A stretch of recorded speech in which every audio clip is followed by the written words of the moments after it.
Good evening and salutations, my GH fans. So let's start off with Trina and Jocelyn for a minute, and of course, Kai and Dex. Now, there wasn't really that much going on with Kai and Dex. They just talked about football, and Kai was gonna sit there and give him some free tickets, and they talked about Trina and everything. But let's start off with Jocelyn and Trina for a minute, because a couple of things I want to sit there and point out. Trina is really second guessing herself as far as working with Kai, because she feels like he's going to flake out. He's already going to be late and everything like that, and she does not want to sit there and have to feel like she has to carry him throughout this class. She also makes certain assumptions about him because, he's an athlete. And Johnson's like, listen, you need to sit there and give him a chance. To be fair, if the roles were reversed and Jocelyn had to sit there and rely on somebody else as far as affecting her grades, I don't know if she would be so blase blah about it. So in a sense, I give Trina a little bit of credit. There's a point where she talks about how she wants to have control. Now, I feel like some of this stuff in her hesitation towards Kai is not just for the fact that he's been a flake and it's been affecting her grades, but this all goes back to Spencer and her not dealing with her trauma of getting through that. You can kind of see it playing out a little bit here as far as her not being in control and stuff like that. This all goes back down to Spencer. This is why I always sit there and say I'm a huge advocate for therapy. Because a lot of that stuff, when you don't deal with it, it tends to seep into other aspects of your life. That being one of them. Now, Trina's about to leave because it is 10 minutes late and she's about to sit there and book it. And Kai does get there and they're talking and everything. And she's kind of surprised by the fact that Kai already picked out the books and everything. Um, he really seemed like he's focused and ready to go. He makes a couple of jokes, makes her laugh. And it hit me. Now, you know me. You've been watching my channel for a while. You know I'm not big on the romance, the mushy mush stuff, and everything like that because I'm just not. Um, and plus, I feel like sometimes with soap operas, they tend to over exaggerate it, and even if you are in a moment you like it, they find a way to screw it up. But I look at how they're going about with Trina and Kai, and I look at Bold and Beautiful with RJ and Luna or Will and that was her name, Electra. They went way too fast with the whole um getting them together and everything like that. And it seems like with Trina and Kai, they are taking their time. They both talk about how they can't really sleep, and it, it's a nut. It's much more natural progression. So I'm very curious to sit there and see where it goes. You have two people from two different worlds in a sense, and so that's interesting to me. And also something I didn't notice about this scene and what General Hospital is kind of missing a little bit. I don't want to sit there and say love in the afternoon, but I guess romance. Like it's more heavy on drama. They find times to try to do a little romance here and there, but it's not really there.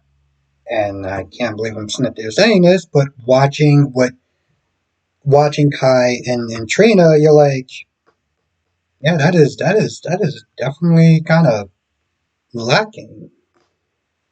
I know it's weird for me to sit there and say, but it's there or it's not there, and it's damn well noticeable. And then we'll go into Michael and Sasha. And that's what I'll sit there and say overall about Michael and Willow's relationship. There's just times where love is not enough. That's just unfortunate side effects about being in a relationship. Then you compound that on top of the fact that you have children and everything, and it makes the loss and the hurt that much worse. The thing about Michael and how he's doing this whole thing is like he doesn't even want to go home. He doesn't want to go home. He doesn't want to be around her and everything. And I'm like, wasn't this the same guy who said that he wants to sit there and try to make his relationship work? Wasn't he the same guy who was sitting there questioning Willow, basically being like, so you have something to sit there and say to the class? Like what's going on? Like he wanted her to sit there and spill her guts before he decides to sit there and spill his. And he even sits there and says, you know, if I really confront them, because he told Sasha about them sleeping together. He's like, well, if I confront her about that, then I'm going to have to sit there and give away my own transgressions about me and you. And I'm like, and that's the problem because why? You want your relationship to work, right? That means you have to be totally honest for it to work. So what's the problem? And I know he says that he wants to sit there and protect Sasha. Here's the thing, though. Sasha's like, well, that's good because, I really need this job. Well, Nina may not be your blood relative, but let's not sit there and try to act like you're not going to land on your feet. You're gonna be fine. You're really going to be fine. You're not going to be destitute or anything like that. At the end of the day, if Nina's not going to help you, which she would, Sonny would also help you. So let's not sit there and try to act like, oh, I'm going to be out on the streets and I don't know what I'm going to do. Yeah, I get it. You like the job and everything like that, but shit happens and you got to sit there and deal with it. So if he has to sit there and tell the truth to sit there and save his marriage, it is what it is. You went to the bar, you did what you did, so you got to sit there and take that out. So it's a little kind of frustrating sitting there watching Michael and being like, well, if I got to sit there and tell, I don't want to like Michael. What do you want to do? What do you want to do? Because you're. I mean, my patience isn't normally there anyway, but like, Jesus Christ, you're really testing this shit. Um. Now, Alexis, Drew, and Jason talk about the will, what Sam would want. And to be fair, Alexis I give some credit for because she didn't act like the usual raging Karen that she always acts like. So I give her some credit. She does sit there and say, listen, Jason, you do have rights. And Jason's like, I'm gonna let Danny decide on what he wants. Now Drew is more like, well, he likes living at the Quartermains and this, that, and the third, and like, yeah, that's cool and everything, but like that's his son. You can do what you want with your own daughter, but that's his son. So you might want to kind of stop talking about that particular part. Alexis does sit there and ask, hey, listen, I see bruises on your face. Did you get into a fight? And they said yes, but they didn't sit there and say what it was about. And she was like, okay, fine. And she also was like, oh, so you got into a fight with the kids upstairs, right? Yeah, that was stupid. And now the kids are affected by it. I don't think that Scout bought you, walking into a door. I'm pretty sure Rocco and Danny didn't. Jason leaves. And Drew is more like, I want Scout to sit there and live with me. And Alexis is like, I think they should live with me. Now, yeah, Jason's still my favorite character. And so in my feelings would be like, yeah, I think Jason and Danny should live together. And I also feel that Scout should sit there and live with Drew. Like I said, I still stand by that. But if you had to sit there and look at all three of them, and I hate sitting there saying this because I'm not a huge fan of Alexis, but I think ideally they should live with Alexis. Because let's be honest. Yeah, Jason, I like Jason and everything like that, but Jason, you're working a mob. Okay, your life is always on the line. It's not exactly a stable situation for Danny to be living with you. And Jason don't trust Drew, right? And Drew's going to be in DC, so what do you want? Jason, you want Danny and Scout to sit there and live with Drew? Why he's going to be sitting there running a campaign? Yes, he can do it. It's going to be hard, but he can do it. Or you have Alexis, who's already at the house, and they don't have to sit there and be separated. So ideally, yes, the Alexis is the best option.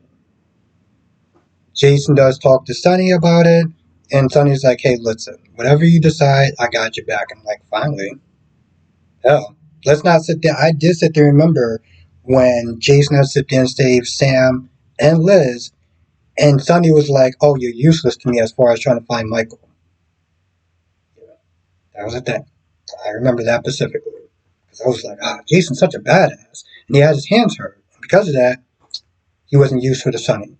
Because, it's all about Sonny. Um, Christina is offered a job from Sonny, and she's like, I don't really know. I gotta sit there and give justice for Adela or Eileen or whatever the hell they want to sit there and name this child to be. And Sonny's like, you can't sit there and just go off of that. You have to have more to your purpose in life than just trying to get justice for Ava. And she's on shaky ground about it. She doesn't even know if she's going to be able to pull it off. She may screw up and go free, and Ava goes free. So she's worried about that. Um, I guess we're just going to forget about the fact that she was working on Charlie's, right? I mean, hell, I don't know if they actually have to set for that, but I'm just saying. But she does talk to Jocelyn. She thanks Jocelyn for coming to the funerals and for Snitty saving her life, and they both are on good footing as far as making sure that Ava pays for Morgan. Just a side question. Did that make them half sisters? Because Morgan biologically was Sonny's child, which will be connected to Christina. But biologically, Morgan was also Carly's son, and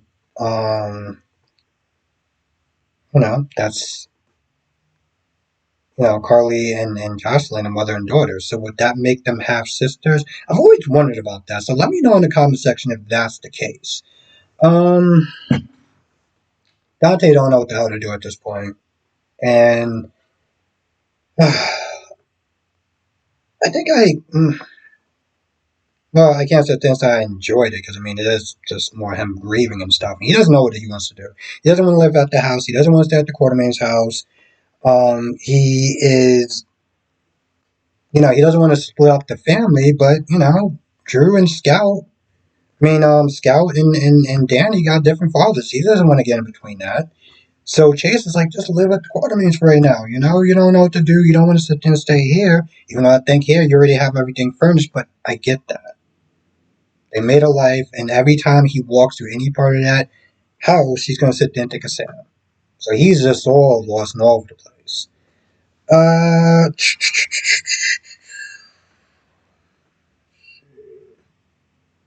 I will pause it, but there's no point. Oh, Jesus Christ! I almost forgot about Jordan and TJ. TJ's not to being bummed that he missed Molly's birthday. He had a gift, but he missed it, and Molly wasn't even upset, and he was bothered by that. And I guess on some level, I understand that because the truth of the matter is, in your relationship, that person doesn't get upset if you do something. That's a problem because if they don't get upset, that means they don't care, and that's where the real fear comes in from. And I've been in relationships where if somebody did something or they didn't show up or whatever, or they missed the time we were supposed to meet up, I'm like, yeah, I'm cool. That was never a good thing in the long run, but that's beside the point. Um, we also talk about Jason and Drew, and George and Smith is saying that I have a new friend, maybe.